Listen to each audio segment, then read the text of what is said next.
All right, thank you very much for inviting me for this.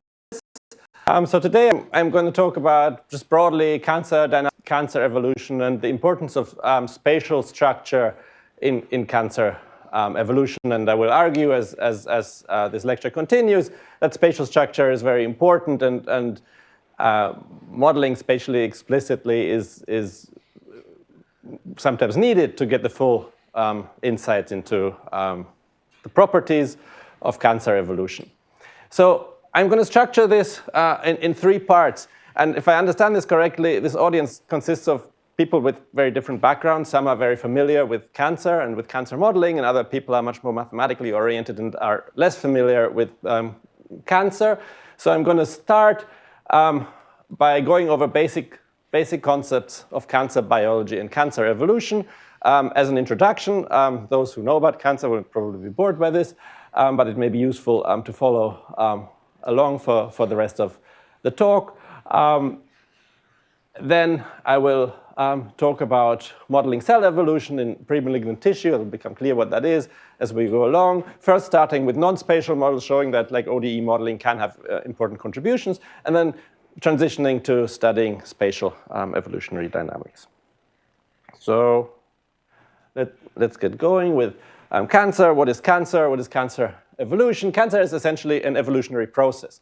You start off with a tissue that is at homeostasis, and that in that tissue, as a person ages, typically mutant clones emerge that are shown in yellow here. And many mutations won't do anything.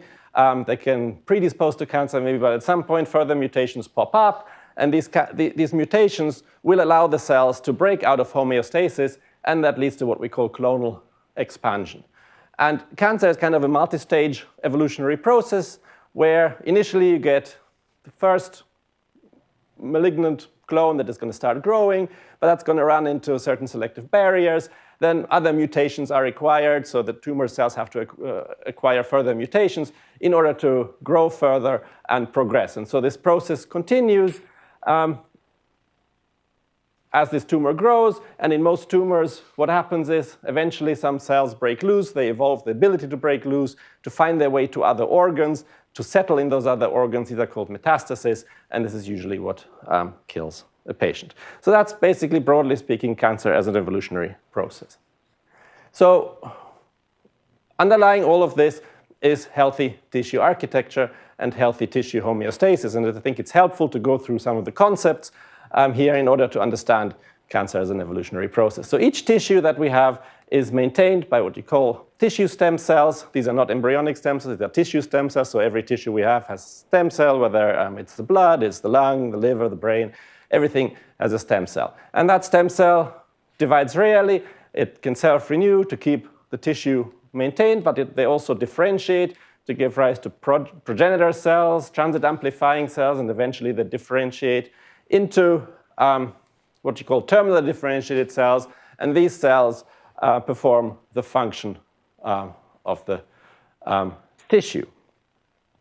So to show an example of this, this is the blood. This is how the blood is organized. At the top of the hierarchy is what is called the hematopoietic stem cell, or the HSC.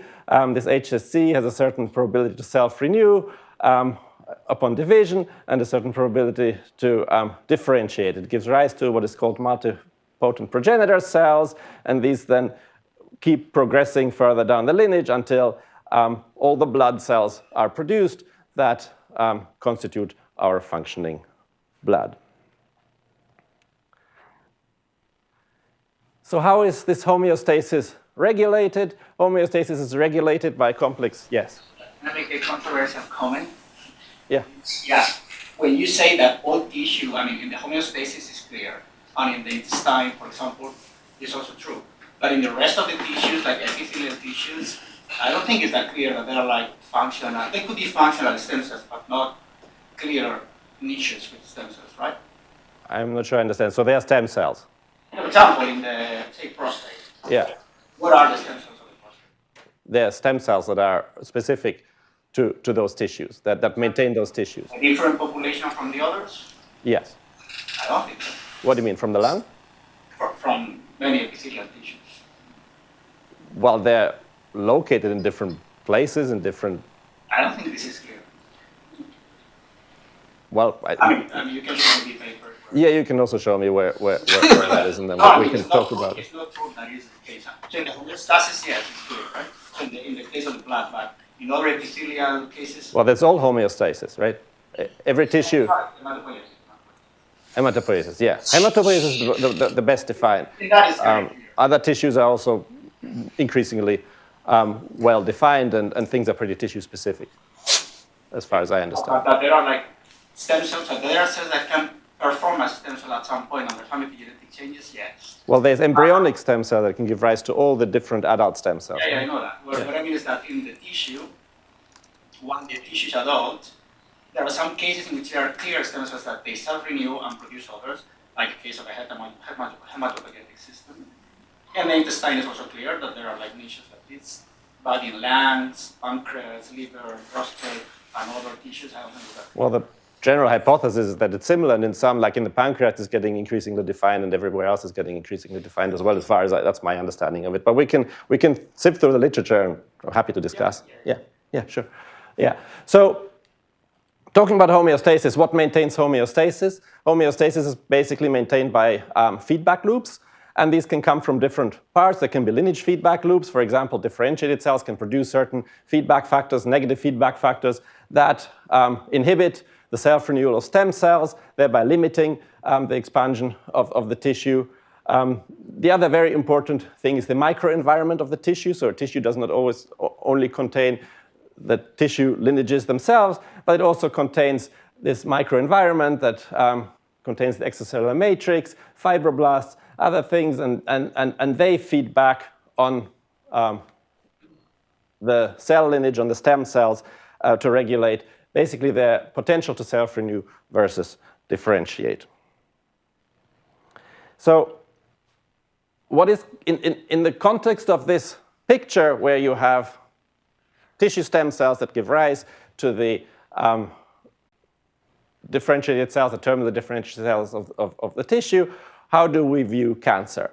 Basically, cancer is a tissue gone wrong. So cancer shares a lot of the characteristics of the healthy tissue. So we can take the blood as an example. I work on blood, so I like using that.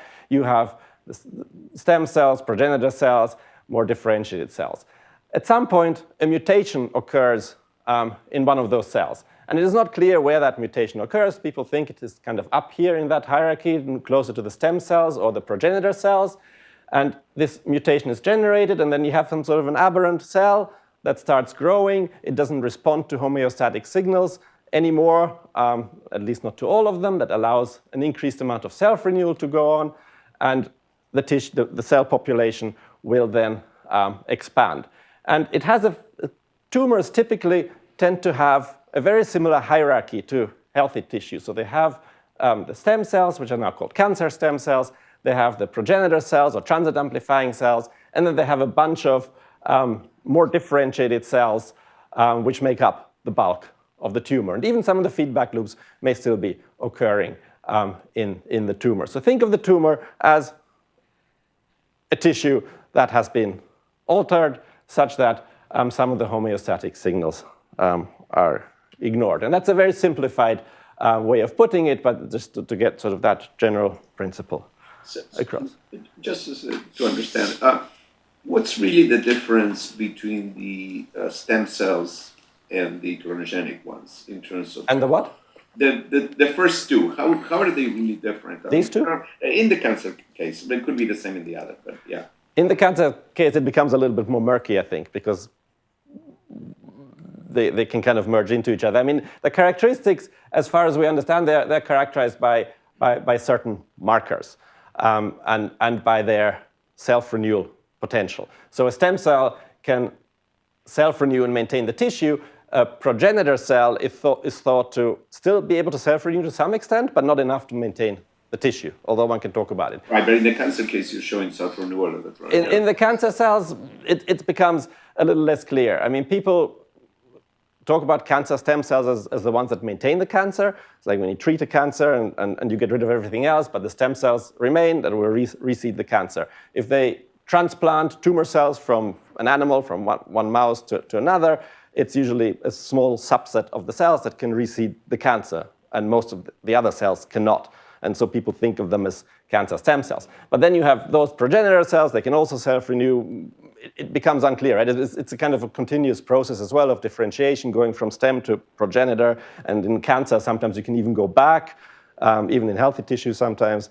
And so it becomes a little bit less defined. Okay, thank you. Yeah, I was just going to comment that in cancer release, you very often, sometimes or often, depending on who you believe, have arrows going backwards. So yes, it does yes. change the picture. Yes, and this is not very well defined at all. It's the notion is out there. It's not very well quantified to what extent all of these occurs, but it's definitely No. yeah. Okay, so tumors are these cell populations that are characteristic of the tissue, and similar to a healthy tissue, the microenvironment is extremely important for a tumor to emerge. So cancer cells typically, if you put them without the microenvironment, they're not going to grow successfully.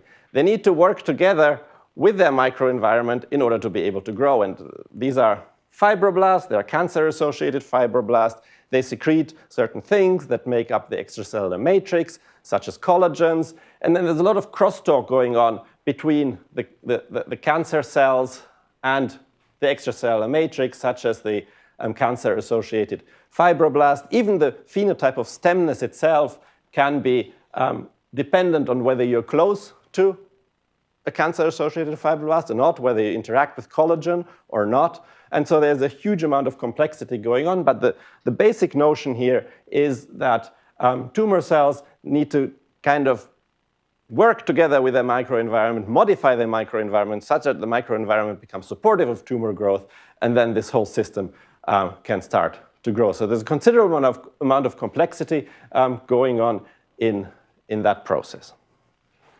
So I just wanted to outline that. So focusing a bit more on evolution, cancer is an evolutionary process, as I mentioned before. And typically, this is not just you get one mutation and then it starts growing, although sometimes that is the case. But in many tumors, it is thought not to be the case. There are multiple mutations, sequential accumulation of mutations, which is the multi-hit, multi-step hypothesis. And once you have one mutation, it can lead to some growth. Maybe it flattens out, maybe it doesn't, and you get this stepwise process. So just to take, that's probably not your graph. You probably took it from some journal article. But the bottom graph makes a very strong assumption that you need specific mutations to get metastasis. And most cancer biologists do not believe that anymore. Well, that the metastasis could be genetic mutations, could be plasticity, could be so other I'm just things. saying that that picture is misleading. It's a caricature. Well, okay. It's an extreme caricature, yes. Well, but it's a misleading caricature, at least in that one point. Yeah, it doesn't have to be genetic. I mean, these things don't have to be genetic. Mutation means genetic. Yeah, sure. I mean, these things don't have to be genetic. None of these things have to be genetic. Yeah, There's no, I understand. epigenetics going on. Okay, just want to make it clear to everybody else. Yeah, sure. Yeah, that's this correct. is someone's view of what's. Well, this is not a particular view. It's just a multi-step process, essentially. And the cell has to evolve in order to overcome selection barriers and to progress, whether this is now through mutations, whether this is through epigenetics, whether this is through other mechanisms. Right, these are the things. From the genetic point of view, I just want to point out the human karyotype. We have 2 chromosomes, one from mom, one from dad, and that's where some of this comes in. So for tumors to arise or to progress, if you think about genetics events, there are really kind of 3 important types of genetic events, and that is all a lot more complicated than this, but I'm just giving a very basic outline here.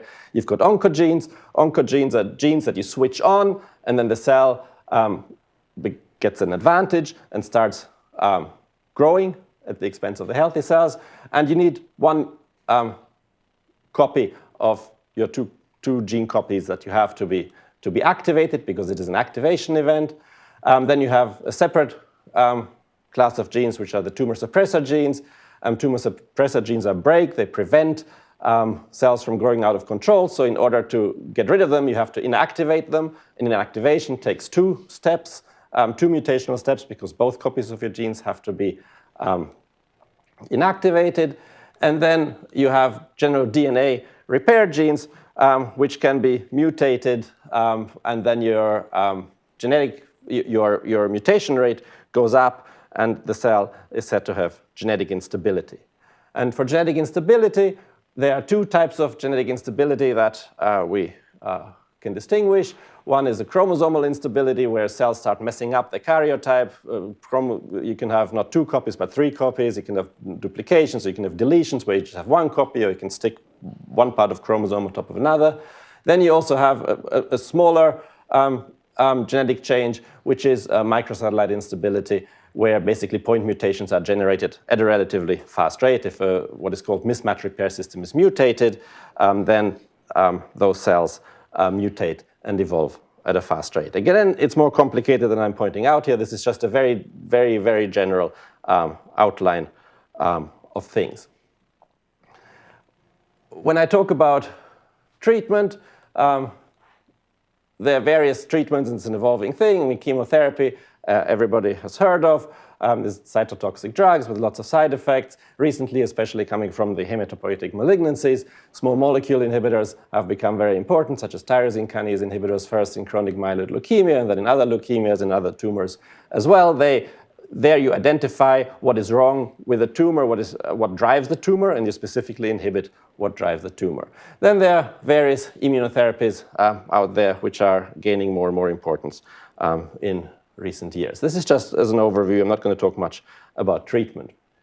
What we do talk quite a bit is drug resistance, the evolution of drug resistance, and trying to predict when patients are going to relapse. So how does drug resistance work? Again, this is a complex topic, but in general, in the context of these small molecule inhibitors that we study, what you often get is the tumor grows, and during this growth, there's a lot of mutations going on, simply because there are so many cells that are mutating.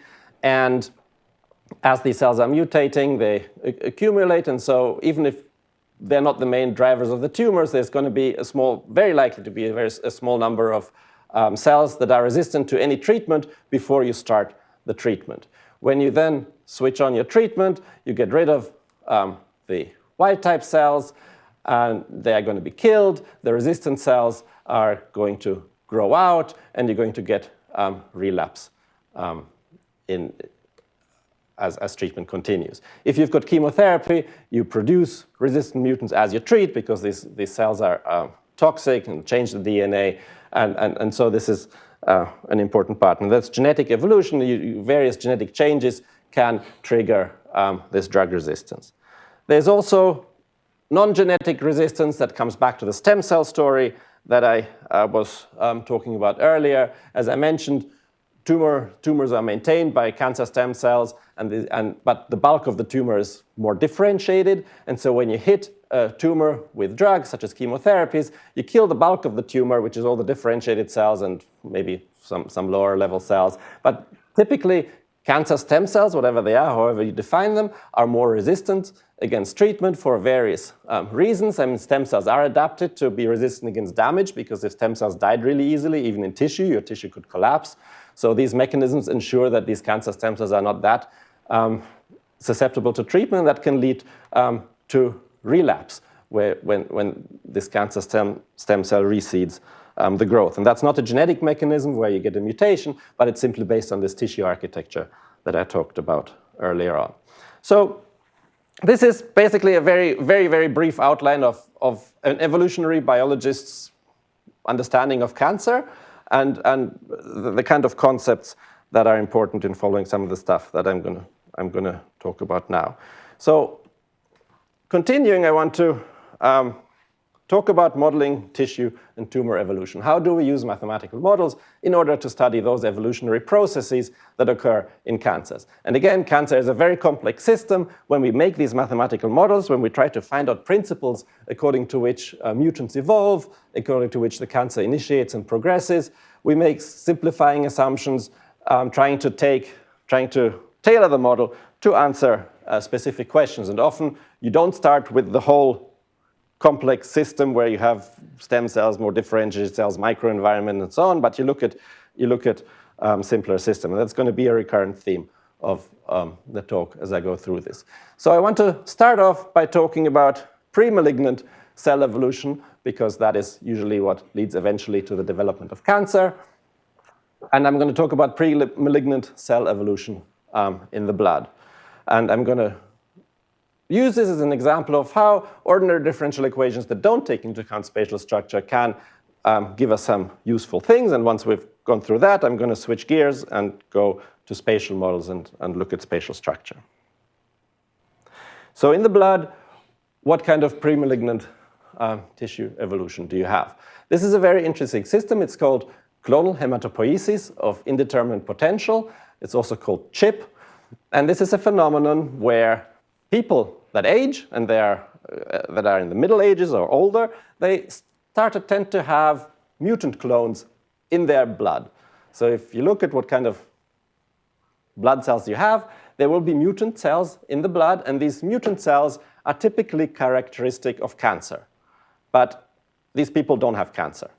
They have mutants that are associated with cancer, but these people are healthy. The blood is still at homeostasis, nothing terrible is happening. But as people grow older, the fraction of people who have these CHIP mutations grows. What is the consequence of CHIP mutations? One is that you have a certain risk to develop a number of hematologic malignancies, although it is not quite very well understood what that risk is. The other thing that is a more immediate thing is that there are cardiovascular complications by having these mutant cells. These mutant cells often cause inflammation, and inflammation causes cardiovascular issues, other metabolic issues that require medical treatment. So there's lots of work done with that. There's also lots of data that shows very interesting and weird temporal evolution of these mutant cells. So on the y-axis here, you've got VAF. This is variant allele frequencies. This is basically the frequency of specific mutant cells. And these are some of the mutant cells that can occur in the blood as a patient ages. And these can be associated with cancer. And you see various trajectories that can happen. So here you have growing trajectories. Some patients, they start, their mutant cells start growing and they start expanding over time, and they never stop. In others, they pop up, and for some reason, they dwindle away again, and it's shrinking. And yet, what is time zero in here? Well, I mean, time zero is the time when these patients have been followed in the clinic. These are from some publication. okay, but it's the time when they first presented to the clinic, But then when they're first presented to the clinic. not after therapy or anything. No therapy, No nothing. therapy. People, These are healthy patients. They hopefully don't. Well, they're supposed to be completely healthy. well, they come in with something. Yeah, you would Yes. have measured this stuff. Yes, as I said, it causes things, right? If you have these mutant clones, you can have symptoms. Yeah. I'm not quite sure about the details of the clinical study, but it's basically when they present it. Yes. Third is that they're that doesn't work anymore. Okay, use this. That the cell population remains static. So it's an interesting thing in its own right that there are different trajectories. We don't really understand why these trajectories are happening. But we don't even understand what does it take for these mutant clones to evolve and to emerge and to grow in the first place. And so here we come back to our blood system where you have the stem cells, the progenitors, multipotent progenitors, and then the more differentiated cells. Most likely somewhere here, a mutation happens, and then this stuff starts growing. So how can we model this? How we model this, you can model this at various levels of complexity. This is a schematic of a mathematical model that we used. I'm going to show you the equations in a minute. But the reason we have this model structure is because we use certain data, where we had data on what is called long-term stem cells that are at the very top of the hierarchy, then short-term stem cells, a little bit more differentiated than the MPPs, which are the multipotent progenitors. And then you go on to CMPs and CLPs, which are still progenitors, but lymphoid and myeloid lineages that start to split off. And the way this is done is that cells divide with a certain rate, with a certain probability, P0. Here, the self-renewal of stem cell with the opposite probability of differentiation to the next compartment. The same happens here, and so on. And you can assume that there's feedback going on. Here, in this particular example, I'm showing feedback from the stem cells among themselves to ensure that there's homeostasis. But you can make different assumptions about that and make it general. So you can describe this by the set of ordinary differential equations where you start with the long-term stem cells x naught, R is naught is the division rate, P naught is the self-renewal probability of these cells. That means a stem cell makes more stem cells. 1 minus P naught, you go to the next compartment, and that compartment behaves in a similar way, and so on, and it then progresses through these things over here. So it's interesting because there's a study with mice, so we focused on that, where they have certain label propagation experiments. They put a label that is inducible into the stem cell, into the long-term stem cell of the mouse, and then they follow the whole system around, and over time, this label propagates through these different compartments. And you can get data for all the different compartments as they go over time. You can make a simple mathematical model of this data, which is like basically linear growth processes. And then you can fit those growth processes to the data, and then you can estimate various parameters with a reasonable amount of confidence, I think. And once you have these parameters, you can then plug them into this into the model that I showed you before, and then you can simulate the process of hematopoiesis in some sort of a realistic setting, at least for the mouse. And so you have a mathematical model that is quite well parameterized, and that which is the nice to use and to simulate. So this model here is just basically the tissue lineage, the hematopoiesis at homeostasis. Then you can put mutant cells in this model. So now you have a wild-type population, which is the normal cells, and then the mutant population. And you can assume that the mutant population differ in certain parameters that determine their fitness. In this particular case that we used, this is the self-renewal probability of the stem cells and the progenitor cells, and so on. And if a cell has a higher self-renewal probability, they have a higher Darwinian fitness and win the competition, essentially. And so we can ask ourselves, what happens when you put a mutant into these various compartments? And what insights can we gain from this? So the first thing we can do, we have this model, we can say we place a mutant in the top compartment, which is the long-term hematopoietic stem cells. If you put that in here, the mutant will readily grow in the long-term stem cells, but there's two things to say about that. It is extremely unlikely to place a mutant in the long-term stem cells because they divide very slowly. That is one of the characteristics of the stem cells.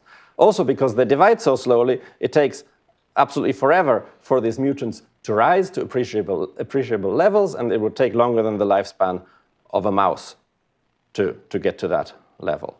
So let's move on then, and we place the mutant in the progenitors, which is downstream. They can still self-renew to a certain extent, but they can't really maintain the tissue anymore. But let's see if we put the mutant in here. And we assume that the mutant has a certain advantage here. So this is a computer simulation where you assume that the mutant has a 2% advantage relative to the wild type. And if you put the mutant into the MPP, the progenitor population, what you observe in this model is that the mutants go extinct and they cannot invade at all. So then you can play around with the simulation some more. Let's put a massive advantage for the mutant clones. Here's a 25% advantage. And if you give the mutant clones a 25% advantage, these mutants will grow relatively quickly and reach high levels and invade. But no mutant really has a 25% advantage. I mean, you can argue that a 2% advantage is too large. So it appears to be that there's a barrier to invasion. It is very unlikely to put the mutant in the long-term stem cells, and it takes forever to grow, so that's probably not a worry. If you put them in the progenitor compartment downstream, they're unlikely to grow unless they have a massive advantage. And you can, yes? I really like that aspect. I have a problem understanding it, like the push model, or like this is like a mouse. So it's basically all characterized as mouse data. So yes. Your lifetime, all that. Yes. now you're playing around with latencies in human. No, it's a mouse. But in mouse, you usually don't have clonal hematopoiesis at all, and you usually don't have like leukemia development at all. You can have if you put them in there. If you put them in. Experimentally, yeah. It's a model system, the mouse. We assume the mouse lifespan. I'm just like asking, okay, so. The reason we use the mouse is because you can get those parameter estimates that you cannot get for the human, or is a much more difficult. Yeah, so, yeah. Sorry, just mathematically, why is it that in the last case in there, the populations of the mutant ones went up, but the populations of the wild type barely budged? And you think the competition would have made the wild type populations go that? Not the last one, in the last one. Yeah. Why didn't because they get introduced in the downstream compartment. This is upstream compartment. In the stem cells, they're still the wild types. And I'm going to come to that in a second. Okay, got it. Yeah. So what exactly is the selective advantage here? In this model, what is a fitness advantage? The fitness advantage in this model is given here. You have the self-renewal probability of a stem cell, and a mutant has a different self-renewal probability times 1 plus s, where s is selection coefficient. And so it should actually stay longer. So it does more self-renewal, right? It does less differentiation. It does more self-renewal. That in these models, that makes them competitively advantageous. It's one of the parameters where they will outcompete them in this straightforward one-compartment model. Yeah, but it's, of course, it's not a surprise that in the progenitors they moved away, right? Because you introduced the hierarchical tissue to do exactly this. Well, they don't always. Yeah, but in general, you have a hierarchical tissue to avoid mutations. So if you put them somewhere downstream, if they would kind of still be able to spread, then somewhere you wouldn't need a hierarchical tissue. Right, but there's more to this. This can, to some extent, maintain itself. I've skipped a few things in there about the kinetics of what happened in the MPPs, but they can, especially if the stem cells are gone. Yeah. In your model, the mutations are the only element that is the one that is giving potential advantage to the Yes. So do you consider also like epigenetic changes that could give advantage? What changing? Epigenetic changes, like plasticity. Epigenetic. Yes. Yeah, that could be. It doesn't rely on being genetic or epigenetic. It's just a mutant or a different type that has a selective advantage. Regardless of whether they have mutations or not.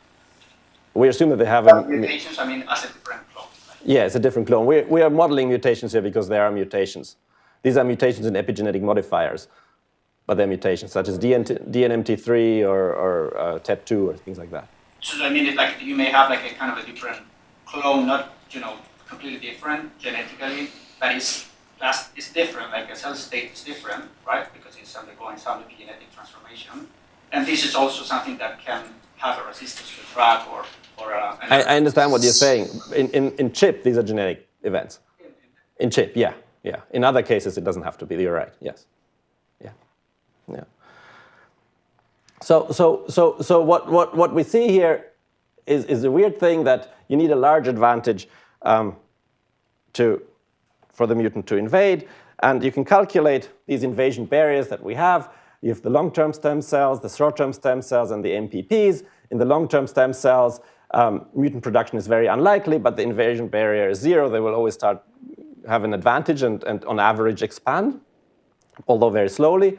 In the downstream compartment, mutant production is more likely, but you have invasion barriers. So according to the mouse data, if you run all of this in the mouse, if you put the mutant in the short-term hematopoietic stem cells, they have to have at least almost 6% advantage in order to grow. If you put them in the MPPs, it has to be bigger than a 20% advantage. So you have these barriers going on, and the reason for these barriers is the following. Here we assume that the progenitors, if they're the mutant progenitors, they can maintain themselves, so they don't get washed out. And so you have two things that are going on. If you place the mutant downstream in the progenitors, what determines their fitness is their reproduction and their replication. But they're competing the wild type, and they're also reproducing and dividing the wild type cells. So if you just look at the division itself, the wild type cells, the mutant cells will be advantageous. But the wild type cells have an influx from the long-term stem cells, into eventually the progenitor compartment, and that influx is only there for the wild types and not for the mutants. That gives the mutants an inherent disadvantage, which then explains this selection barrier, this invasion barrier. So that was an interesting insight. We thought to use relatively simple models, ODEs, to get an idea when can these mutants grow at all and when can they not grow at all. And given that there's this invasion barrier, and in this model, according to the parameterized model, with a reasonable advantage, these cells, the mutant cells, can't grow and they cannot invade. What makes them invade? It is unlikely that they gain such a huge advantage that in this model they can invade. So you can play around with the model and ask, under what conditions can you make these mutants invade overall? And there's an interesting phenomenon going on which has been shown experimentally. And this phenomenon is, here you've got the mutant cells, the same lineage in red. The mutant cells, especially the more differentiated cells, they produce inflammation, inflammatory mediators. And these inflammatory mediators is what causes the symptoms of CHIP. But another thing that these inflammatory mediators do is they inhibit the wild-type stem cells, and in particular, the wild-type stem cell self-renewal. It doesn't affect their own self-renewal, at least that's what some of the data say. And so you've got this asymmetric effect where the mutants inhibit the wild-type, and so the more mutants you have, the more they generate their own niche where the fitness increases. And that is called evolutionary niche construction. That means the wild type generate an environment, in this case the inflammatory environment, in which they gain, which gives them an increasing advantage as they grow. And if you put something like this into the model, then even with a modest advantage, the mutant cells will grow relatively quickly, certainly within the lifespan of the mouse. Where's that in the equations? How do you modify the equations for that? I have not shown the equations for that, but you basically assume that the differentiated cells of the mutants, they secrete a certain signaling factor that reduces the self-renewal probability of the wild type. Right? It's a straightforward extension of what I showed. So is this technically actually a bifurcation in the long-term retractor of the ODE system? It's not a bifurcation. It's a mechanism that allows... No, I'm talking about the crossing the mutation barrier, not this. Right. This mutation barrier goes away if you have this. Okay, but I'm asking about the previous slide. When you don't have this yet, yes. You just have the mutation barrier. That's an actual bifurcation? Yes. Okay. Yeah. Yes, it's a condition where you said, does the mutant invade, does it not invade? Yeah, okay, so it's... Yeah. Yeah, I thought you were asking about No, sorry, I was going to... Yeah. Catching up. Yeah. And so I think this concludes the first part of the talk, and I just wanted to show how you can model tissue evolution, precancerous evolution, using relatively simple ODEs. And what I'm going to do after the break is to argue that we shouldn't be looking at ODEs and looking at spatially explicit models to get more detailed insights into the complexity of cancer evolution. All right.